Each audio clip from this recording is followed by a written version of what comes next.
Restyling per la protezione civile comunale di Cervarese Santa Croce, che da oggi ha una nuova sede.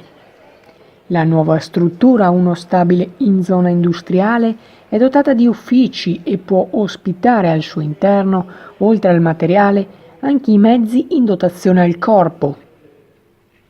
Alla cerimonia del taglio del nastro, tenutasi in mattinata, presenti oltre alle rappresentanze della protezione civile di altri comuni limitrofi, anche le rappresentanze politiche, in primis il sindaco Massimo Campagnolo, Vincenzo Gottardo per la provincia e i consiglieri regionali Marcato, Barison e Conte. Oggi abbiamo inaugurato il magazzino nonché gli uffici della sede della protezione civile nuova.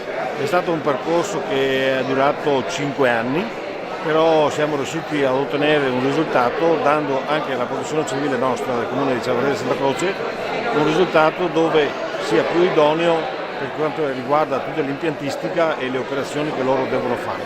È ovvio che questo magazzino comunque contiene anche una parte di magazzino per il comune, ma soprattutto quello che interessa a noi è mantenere il gruppo della protezione civile nostra del comune che è del distretto operativa, in quanto loro prima erano in una situazione un po' precaria, in situazioni un po' anche disagiate, in quanto per esempio non c'era neanche riscaldamento. Oggi hanno una struttura idonea, una sede dove possono operare in qualsiasi momento e per cui io ringrazio tutti chi ci hanno dato la mano per questa realizzazione.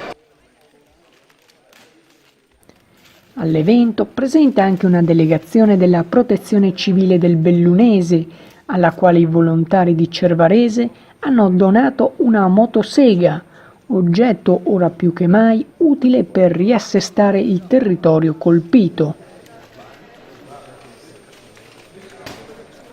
Abbiamo regalato una motosega per il Bellunese, poi sapete per gli eventi che sono successi purtroppo, e credo che sia un bel segnale che poi tra l'altro è stato un messaggio della produzione stessa che si è tolta il contributo per donare una motosega a questo gruppo.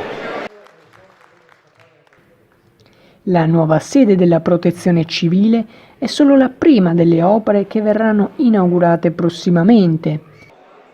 Imminente al completamento è infatti la nuova rotatoria a fagiolo di Fossona, mentre a febbraio verrà riaperto lo storico municipio.